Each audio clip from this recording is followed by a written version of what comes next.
तो hello guys, आप सभी का स्वागत है हमारे स्टडी बाय यूट्यूब चैनल में। आप सभी का स्वागत है हमारे स्टडी बाय यूट्यूब चैनल में। आज हम लोग देखेंगे most important question for GK के लिए।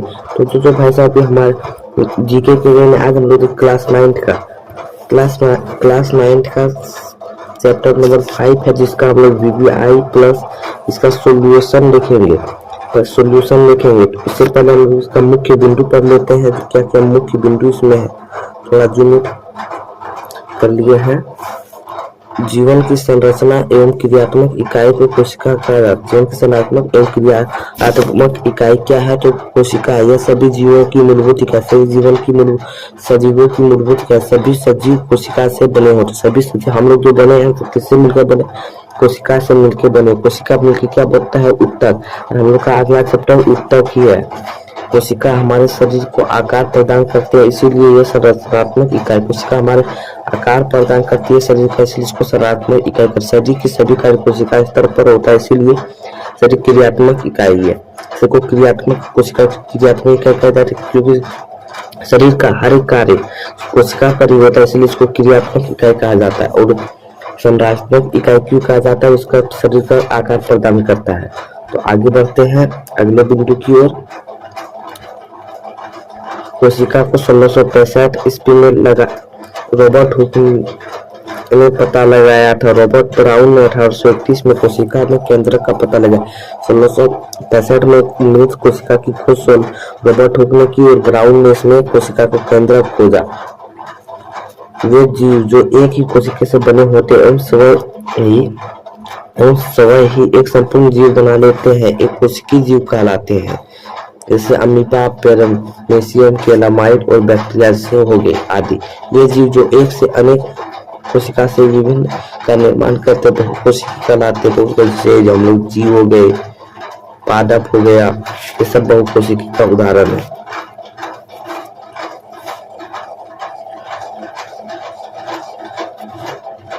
ये सब बहुकोशिकीय का उदाहरण है। तो आगे बढ़ते चलिए अगले कुछ बिंदु देख लेते हैं। कुछ कोशिका अपने आकार बदलती है, जैसे अमीबा। कुछ जीवों में आकार स्थिर हो रहता है, जैसे तांत्रिक कोशिका। प्लाज्मा झिल्ली, ये पॉइंट मैन हो जाएगा।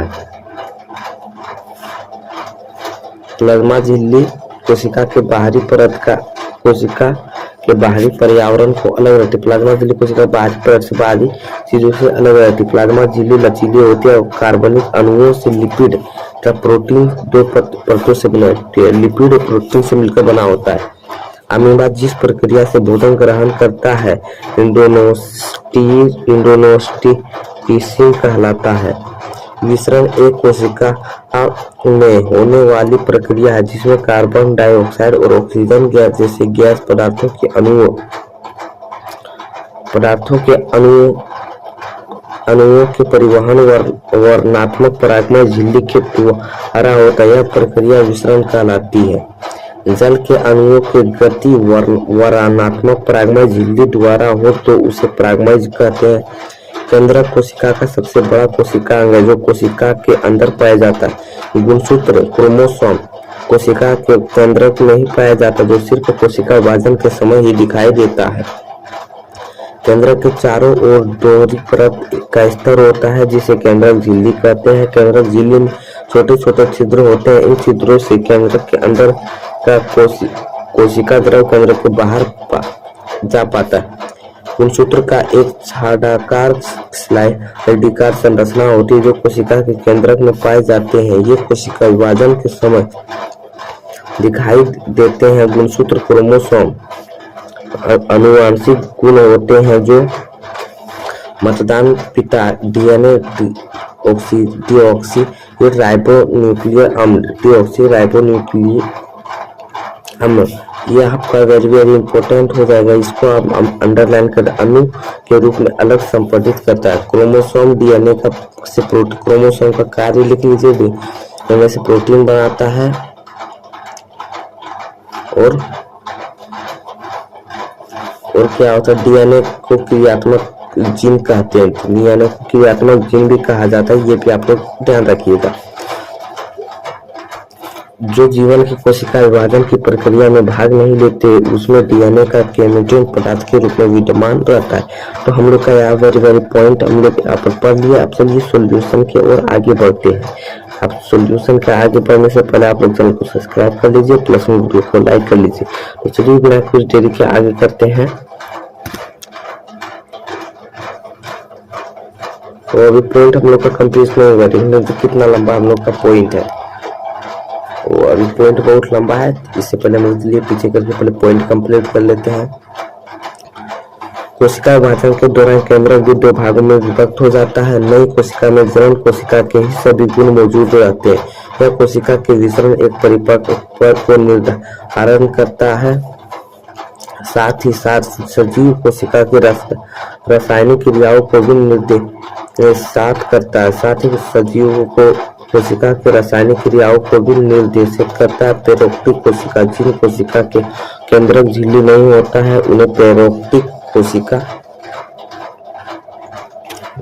कहते हैं। ऐसी कोशिका जीवाणु में पाई जाती है। यूकैरियोटिक कोशिका, जिन कोशिकाओं में केंद्रक झिल्ली पाई जाती है, उन्हें यूकैरियोटिक कोशिका कहते हैं। शैवाल एवं अन्य सभी बहुसंयोजी जीवों की कोशिका, प्रत्येक कोशिका के जीवद्रव्य में अनेक छोटे छोटे कोशिका के विशिष्ट घटक पाए जाते हैं, जो कोशिका के लिए विशिष्ट कार्य करते हैं। इन्हें कोशिका अंग अर्थात कोशिका अंगक कहा जाता है, जैसे माइटोकॉन्ड्रिया, गोल्गी उपकरण, तरक, लाइसोसोम, राइबोसोम, रिक्तिका आदि सभी कोशिका के अंगक है। कोशिका तथा केंद्र दोनों से मिलकर जीवद्रव्य कहते हैं।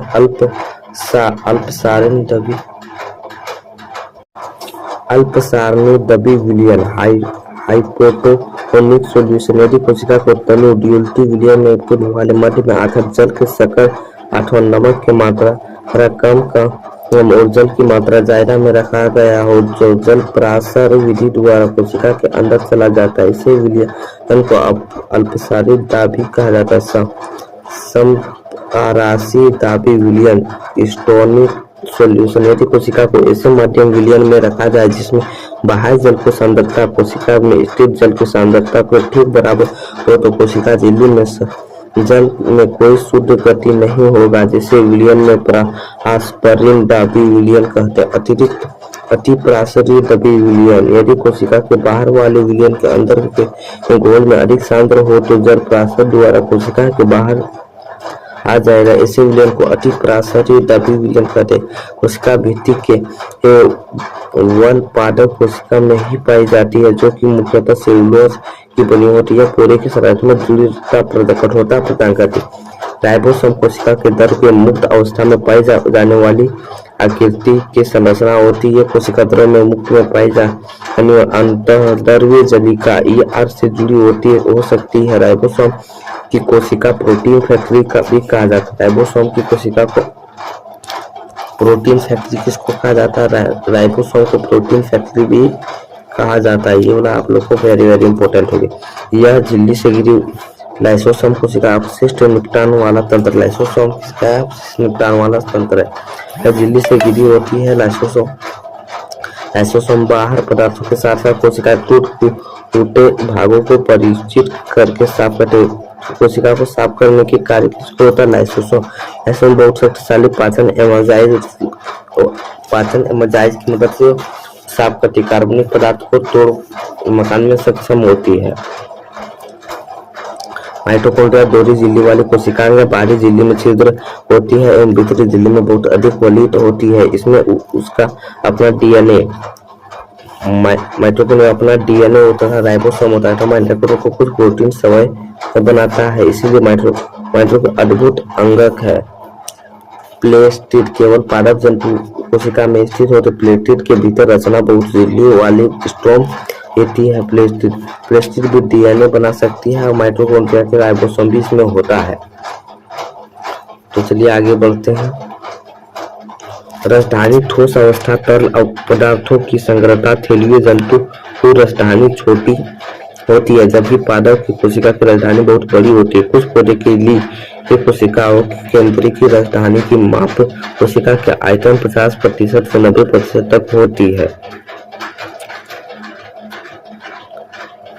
तो गाइस वीडियो को हम लोग लॉन्ग नहीं खींचना चाहते थे, तो हम लोग का पॉइंट पे ही आज 10 मिनट होने वाला है। इसलिए अगर आप लोग को क्वेश्चन आंसर का वीडियो चाहिए तो आप लोग कमेंट कर दीजिएगा, तो हम कल आपको क्वेश्चन आंसर का वीडियो आप लोग को दे देंगे। और उसके बाद अगर आपको भी वेरी इंपॉर्टेंट क्वेश्चन चाहिए वो भी कमेंट कर दीजिएगा, तो आपको वो भी क्वेश्चन का आंसर मिल जाएगा। तो वीडियो चैनल को सब्सक्राइब कर लीजिए और कमेंट कर लीजिए, तो कल में आपको सब्सक्राइब करके रखेंगे तो आपको पास ये वाला नोटिफिकेशन चला जाएगा और आप कमेंट पढ़ के मैं कमेंट पढ़ के आपको ये इस पर टॉपिक पर वीडियो बना दूंगा। तब तक के लिए अपना ख्याल रखिए, तो मिलते हैं नेक्स्ट वीडियो के साथ, तब तक के लिए धन्यवाद।